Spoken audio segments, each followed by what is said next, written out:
in order for Skydance to get its merger approved by Brendan Carr's FCC, it committed to adopt measures that can root out the bias that has undermined trust in the national news media. One of those measures was installing this former Conservative think tank CEO as CBS News' new ombudsman. But this Monday, Edison took a much bigger step.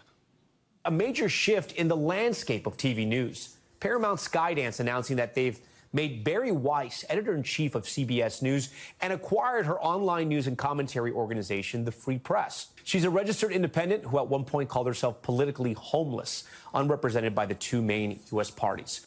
OK, first, politically homeless sounds like how you describe Rudy Giuliani's current fashion sense, but it is true.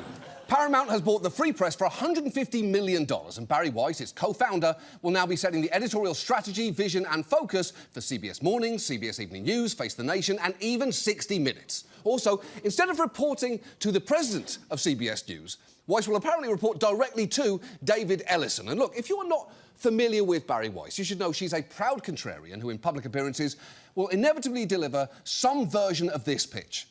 I confound people because I'm Jewish. I've always thought I was liberal. I'm gay. I'm married to a woman. Like, that's my life. You would think that I'm liberal and I would just go along with the flow. It's like, I look like them, I think like them, I eat at the same restaurants, but I don't think all the same things. And I'm not scared to say when I disagree. And I think that's really pissed people off throughout my career.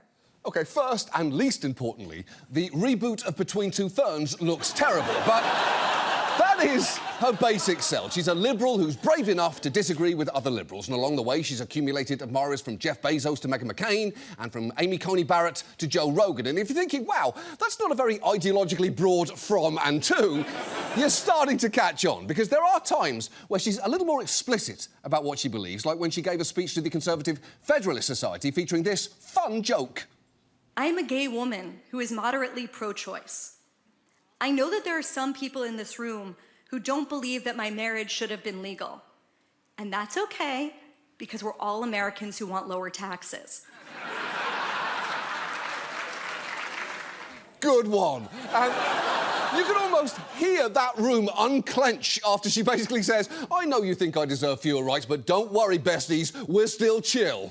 And while that is obviously framed as a joke, it's also a setup to her saying in all seriousness, I am here because I know that in the fight for the West, who my allies really are. And she goes on to say, among other things, the wave of so-called progressive prosecutors has proven to be an immensely bad thing for law and order. And I've got to say, for someone who claims they are politically homeless, she sure seems awfully at home in that room.